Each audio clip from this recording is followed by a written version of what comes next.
Hey guys, so I wanted to say thank you for completing the survey that I posted the other day about what you wanted to see more of from me specifically on here.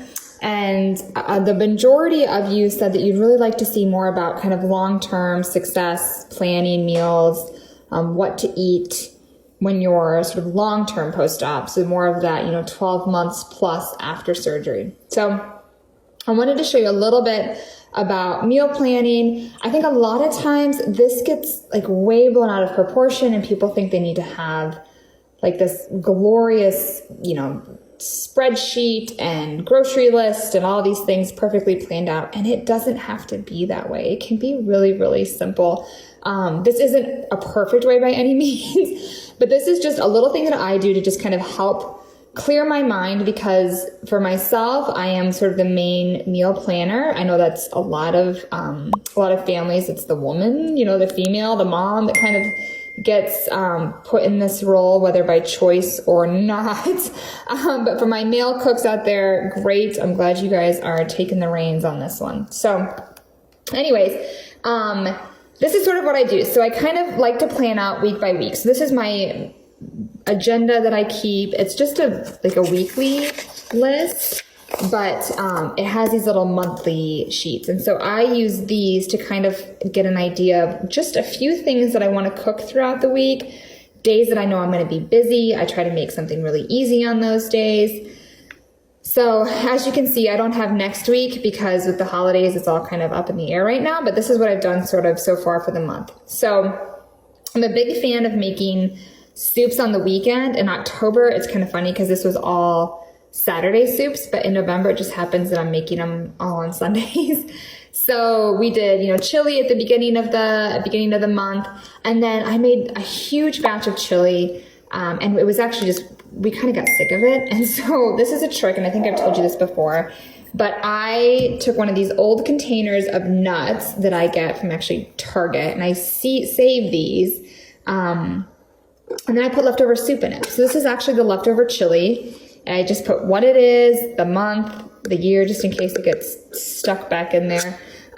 So I know, and there you go. And so the next time we want chili, which will probably be a month or so from now because we're all still kind of burned out on it. This is a good 4 servings for our family. So 2 adults, 2 young kids. I'll at least get one good meal out of this, maybe a little bit more. So I'm actually going to throw this guy back in the freezer because we're just not ready for it, but I wanted to show you that.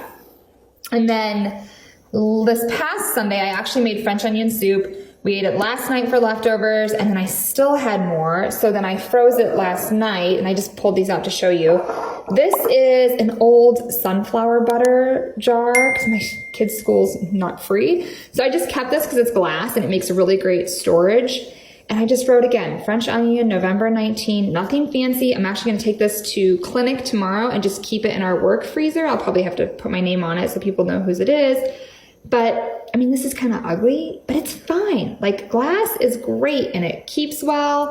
And I don't have to go out and buy a ton of different Tupperware things. So I'll just leave this in the fridge at work and for days that I forget a lunch, or maybe if I just don't want to plan anything or I'm running short on time at home, I'll take this, I'll pull it out in the morning when I get there. By lunchtime, it'll still have a decent chunk of ice in it, but it'll be mostly thawed. And so I can just pop it in the microwave then for, a minute or 2 and thaw it out. And then I have a bigger one. This is actually a similar glass jar, but this is an old spaghetti sauce jar that I just kept.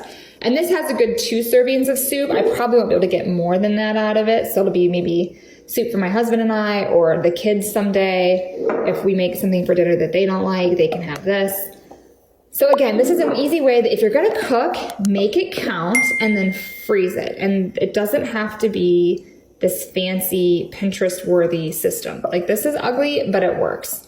So that's that. Last night we had tacos, and I had just enough for lunch today, so I wanted to show you that. This is my leftover taco lunch. I'm going to stop and eat this in just a couple minutes. But that's easy, so I just made it into a salad. For those of you that are those first 6 to 12 months, it just kind of depends on the person. But this is a butter lettuce. You can't really tell. It's not romaine or iceberg. It's butter, so it has a little bit more nutrition than like an iceberg. But the butter lettuce is just super soft and moist, and it works really well when you chop it pretty fine. You know, if you're early post-op, I would even maybe chop it a little bit finer than this. But that's a great lettuce to use. And then just the baby tomatoes chopped really fine as well. And I even have some real sour cream in there and some hot sauce.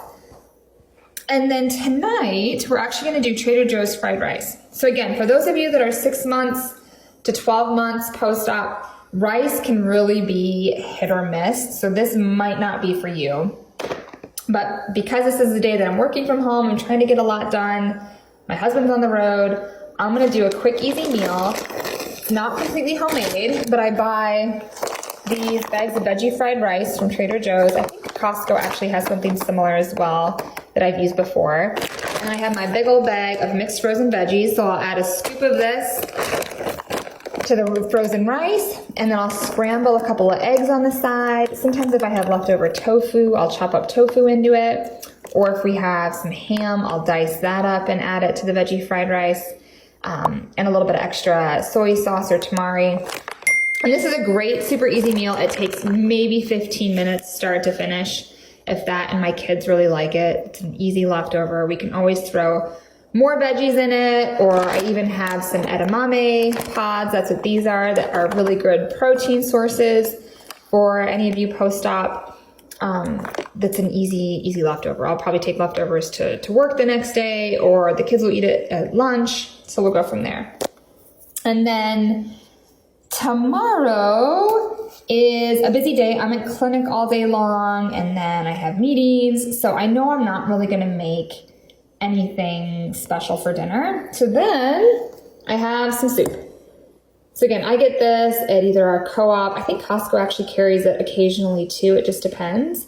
So I'll do this, and then I'm gonna make some grilled cheese, that's what that GR is, to go along with it. If you're early post-op, you're not obviously gonna wanna do the grilled cheese, the bread's gonna be too much for you, but you can just do a couple slices of cheddar cheese to go with it for you.